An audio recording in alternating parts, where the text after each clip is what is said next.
또 하나 이제 이 사람들보다 더 재미있는 다양하고 적은 사람들 중에 하나가 뭐가 있냐면 독일 쪽에서 온 사람들인데요. 그다음에 독일 쪽에서 온 사람들 중에 이제 뭐가 있냐면 메노나이트, 그다음에 덩커스, 그리고 모라비안이라고 하는 그 당시, 지금도 그렇습니다만 그 당시에도 이제 종교개혁의 왼쪽에 있었던 사람들이고, 그 다음에 그 숫자도 굉장히 적었고, 특히 유럽에서 박해를 극심하게 받았던 사람들인데, 이 사람들이 이제 미국으로 이민을 오는데요. 주로 어디로 오냐면 펜실베니아로 오게 됩니다. 지금 아까 말씀드렸던 네덜란드와 프랑스 사람들은 이제 뉴욕으로 왔다고 말씀을 드렸고, 그 뉴욕 밑이 이제 뉴저지고, 뉴저지 왼쪽으로 가면 이제 펜실베니아가 있습니다. 지난번에 이미 설명을 드렸는데, 윌리엄 펜이라고 하는 영국의 귀족이 퀘이커로 개종을 했고, 그 사람이 이제 유럽에서 퀘이커가 오랫동안 박해를 받으니까 미국으로 건너오게 됩니다. 그리고 자기 아버지에게 도움을 받았던 영국의 찰스 왕에게 이제 보상금으로 땅을 이제 물려받았는데 불화를 받은 거죠. 그게 이제 뉴저지였고, 그 다음에 뉴저지 다음에 이제 뉴저지가 좁으니까 펜실베니아 땅을 이제 구입하게 되었습니다. 얻게 됐죠. 그리고 거기를 퀘이커들을 위한 안전한 어떤 새로운 식민지로 만들면서 그 땅이 굉장히 넓은데 그 땅에 이제 사람들을 옮겨 심어야 되니까 유럽에다가 이민자들을 모집을 하는데, 그 대표적인 케이스가 이제 각 종교적으로 박해받던 소종파 사람들에게 무한한 종교의 자유를 허용하는 그런 것들을 이제 선전하면서 사람들을 이제 모집을 했습니다. 그런데 특별히 이제 그때 이 펜실베니아의 이민자들을 요청을 했는데 잘 안 와요. 유럽에서 살만한 사람들 잘 안 오고, 근데 이제 살기 어려웠던 사람들이 건너왔는데 주로 어느 지역에서 이제 왔냐면 팔라틴이라고 하는 지역입니다. 팔라틴. 그 팔라틴 지역은 어디냐면 지금 네덜란드하고 그 다음에 벨기에하고 독일이 이제 접경하는 그 지역 근처입니다. 독일 지도를 보면 북서 지역에 있었던 곳인데, 그쪽 지역이 그 당시에 루이 14세, 프랑스의 루이 14세가 계속해서 그쪽 지역을 이제 침공을 하면서 그쪽 사람들 되게 못 살게 굴었던 거죠. 근데 아까 말씀드린 루이 14세는 아주 강력한 카톨릭적인 배경을 갖고 있었던 사람이고, 이 네덜란드라든가 그다음에 이 독일 쪽 지역에 이제 종교 개혁의 영향이 깊었던 곳이니까 이제 그런 종교적인 갈등도 되게 있었고요. 그런데 흥미롭게 이쪽 지역에 이 팔라틴 지역이 네덜란드 접경 지역인데, 그 네덜란드에서 누가 나오냐면 종교개혁의 급진적 그룹 중에 제세르파 그룹이 나오잖아요. 그 제세르파 그룹들 중에서 나중에 뮌스터라고 하는 지역을 중심으로 해서 천년왕국 운동을 벌이다가 카톨릭과 루터파가 협공을 해가지고 그쪽을 정복한 케이스가 있습니다. 그게 이제 1535년에 벌어진 일이었는데, 그게 이제 카톨릭한테 종교개혁의 비판의 빌미가 되고, 특별히 제세르파 운동이 몰락하게 된 아주 비극적 사건이었습니다.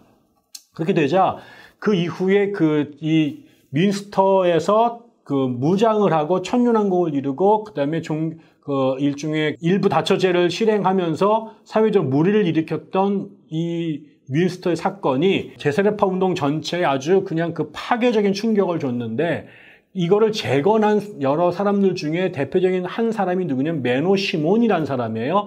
이 사람은 이제 뮌스터의 그룹과 자신들의 그룹을 확연하게 구분하면서 이 자신을 따르는 요 그룹은 철저하게 평화주의를 추구하게 됐는데, 이 메노 시몬스를 따르는 사람들을 메노나이트라고 불렀고요.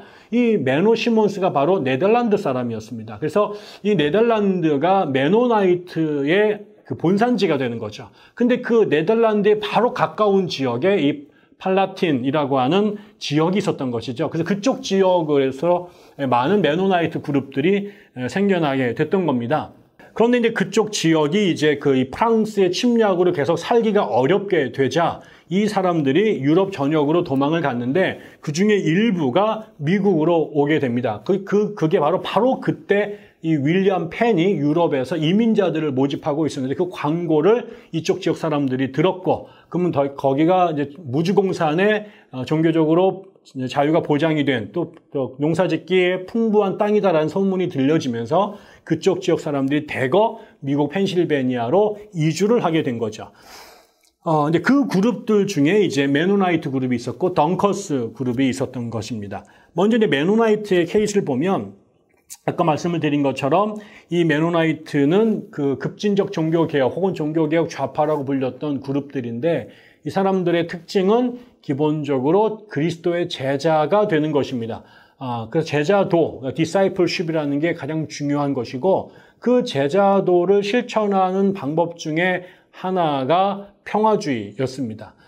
그리고 이 사람들이 이제 제세례파 그룹이 했던 되게 중요한 것은 기독교의 신앙이라고 하는 것, 그 다음에 특별히 세례와 관련해서 유아 세례를 진행하고 있던 유럽계 교회들에게 반대해서 세례는 믿음의 고백을 한 사람들, 그 신앙 고백의 근거에서 세례를 줘야 된다라고 생각해서 어린이의 유아 세례를 금지하고 신자들의 세례 혹은 성인들 세례를 주장하게 됐죠.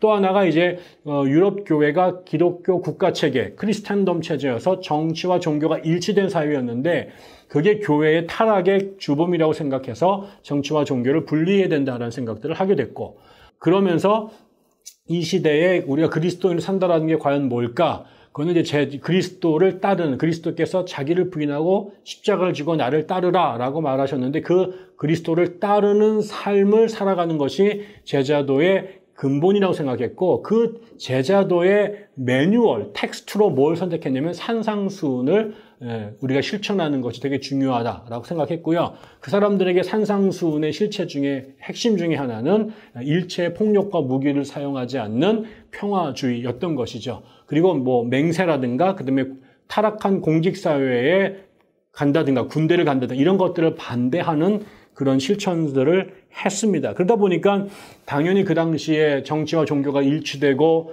그다음에 그 종교 간에 혹은 터키의 이슬람 그 사라센들과의 전쟁을 끊임없이 하던 유럽 사회에서 정치와 종교를 분리한다든가 그다음에 전쟁을 반대한다든가 무기 사용이나 군대 가는 거를 거부한다든가 그다음에 유아 세례를 금지한다. 이런 것들은 다 받아들일 수가 없는 요건이었기 때문에 굉장히 박해를 많이 받게 되었던 거죠. 이 사람들이 아까 그 팔레틴에 있었던 이 제세례파, 특히 그중에 메노나이트 그룹들이 1683년에 미국으로 아까 말씀드린 그 펜실베니아 윌리엄 펜이 건설했던 식민지로 이주를 하게 됩니다. 그리고 이제 그렇지만 이제 거기에서 자기들이 모여서 이제 소금으로 이제 모이게 됐는데, 여기 처음에 온 사람도 아까 말씀드린 이 팔라틴 지역의 독일 사람들이었습니다. 그게 1683년인데, 한 30년 정도 지난 1710년에는 누가 오느냐? 원래 이 메노나이트, 이 제세례파가 제일 먼저 출현한 데가 스위스 쭈리히입니다. 그래서 이 최초의 그 스위스 형제단이라고 불리는 그룹들이 그 스위스 쭈리히에서 종교개혁을 시작했던 울드리 찌빙글리를 따르던 젊은 청년들이 찌빙글리와 결별하면서 세워진 것인데 1525년 어간에 스위스 형제단이 만들어졌는데 이 사람들이 첫 번째는 독일 사람들이 펜실베니아로 왔고 그들보다 정확하게는 한 25년 정도 후에 27년 정도 후에 스위스에 있는 메노나이트들도 펜실베니아로 옵니다. 근데 그때 온 사람들 숫자가 굉장히 많았습니다. 그리고 그들이 정착했던 곳이 이 펜실베니아의 랭카스터라고 하는 동네입니다. 그래서 그 이후로 지금까지 이 펜실베니아 랭카스터 지역이 미국 메노나이트들의 어떤 그런 센터 역할을 지금 하고 있습니다.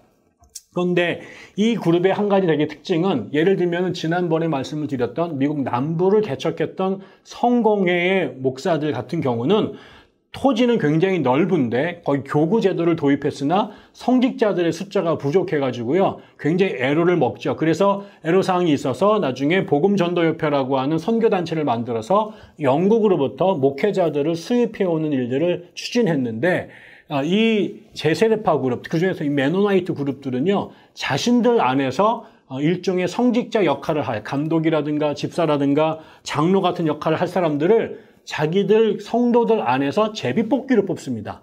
그 사람들에게 뭐 특별한 신학교육을 요청한 것도 아니고요. 그래서 이런 사람들이 목회를 하다 보니까 굳이 유럽에서 성직자들을 수입해 올 필요도 없었고 성직자를 못 구해가지고 고난을 당할 필요도 없었던 거죠. 그래서 이 사람들은 자신들의 공동체를 만들고 공동체는 농사도 짓고 또 종교 생활도 독립적으로 같이 자율적으로 자치적으로 수행을 하면서 자신들의 공동체를 만들어 가게 됐습니다. 그래서 지금도 이 퀘이커 그 펜실베니아가 윌리엄 펜이라고 하는 퀘이커들이 세운 곳이지만 거기에 이제 독일과 스위스에서 온 메노나이트 사람들이 랭카스터를 중심으로 정착하게 되면서 퀘이커 외에 이제 메노나이트들도 유럽에서 다 소종파들인데요. 미국 땅에서 안착할 수 있는 토대를 마련했다라고 할 수 있습니다.